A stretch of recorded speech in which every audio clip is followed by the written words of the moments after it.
Sein bekanntestes Mordopfer war die 9-jährige Mai Long, die am 10. April 1984 tot im Keller eines Hotels aufgefunden wurde. Was für ein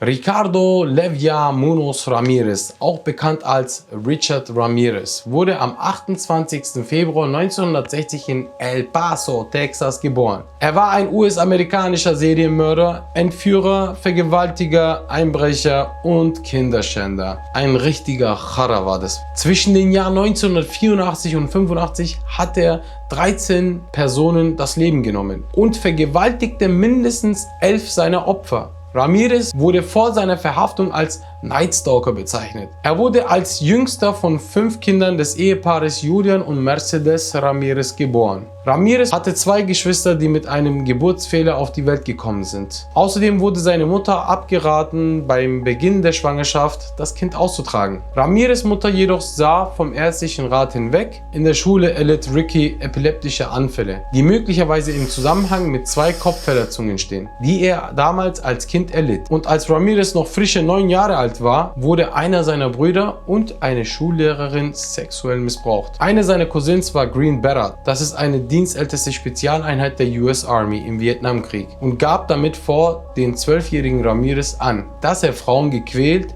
verstümmelt und auch vergewaltigt habe. Er erklärte ihm, wie man einem mit Messer umgeht und zeigte ihm grausame Fotos seiner Opfer. Der Cousin ermordete seine eigene Frau, und als dies geschah, war Ramirez anwesend.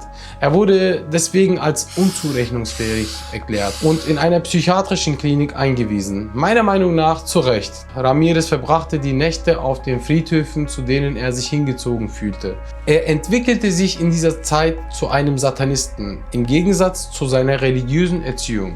Kurz bevor er das Elternhaus verließ, versuchte er, eine Frau zu vergewaltigen.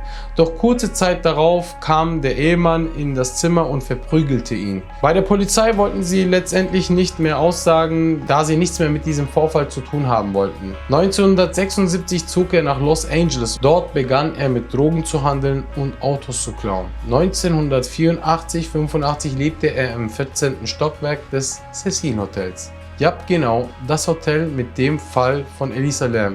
Nur vorher in der Zeit.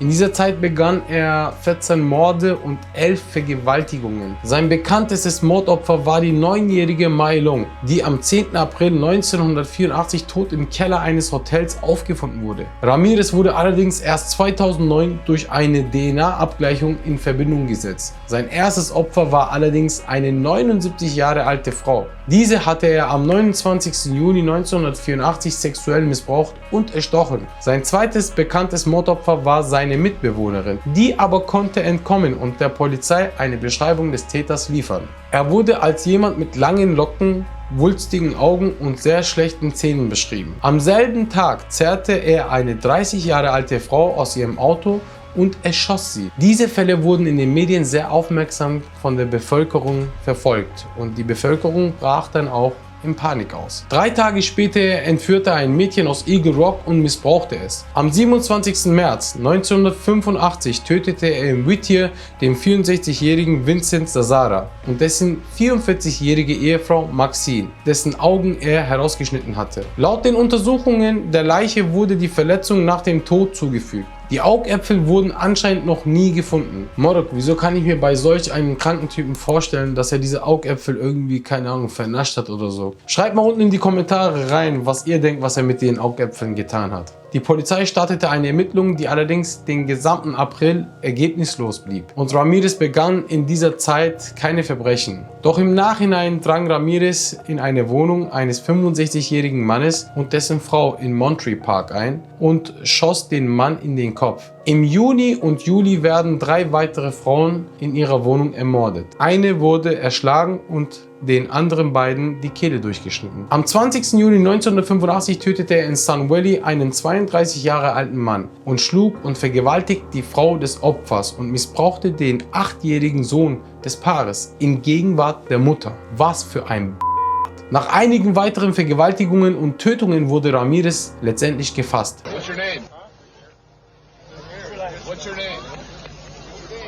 11. Yani, wie krank muss man sein, dass man so etwas macht? Der Typ ist einfach mit niemandem vergleichbar. Am 20. September 1989 wurde Ramirez des 13-fachen Mordes, des 5-fachen versuchten Mordes, des 11-fachen Vergewaltigung und des 14-fachen Einbruchs für schuldig befunden. Am 7. November 1989 wurde er zum 19-fach zum Tode in die Gaskammer verurteilt. Dies war eines der kompliziertesten und längsten Prozesse in der amerikanischen Justizgeschichte.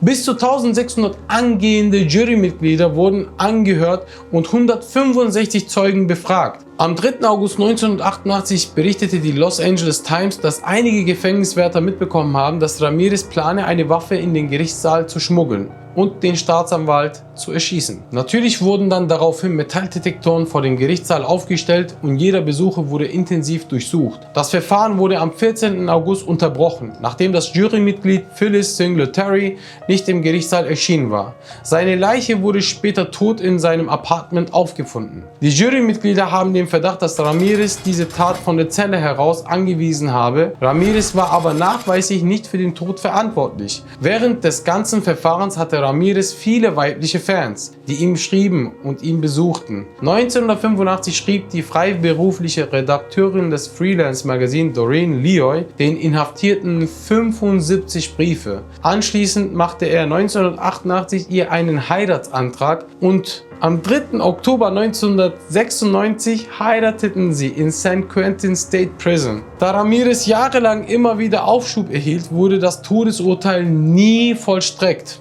Am 7. Juni 2013, nach beinahe 28 Jahren im Todestrakt, starb er im Marine General Hospital unweit von San Quentin an Leberversagen. Imagine, du wirst 19-fach zum Tode verurteilt und stirbst an Leberversagen.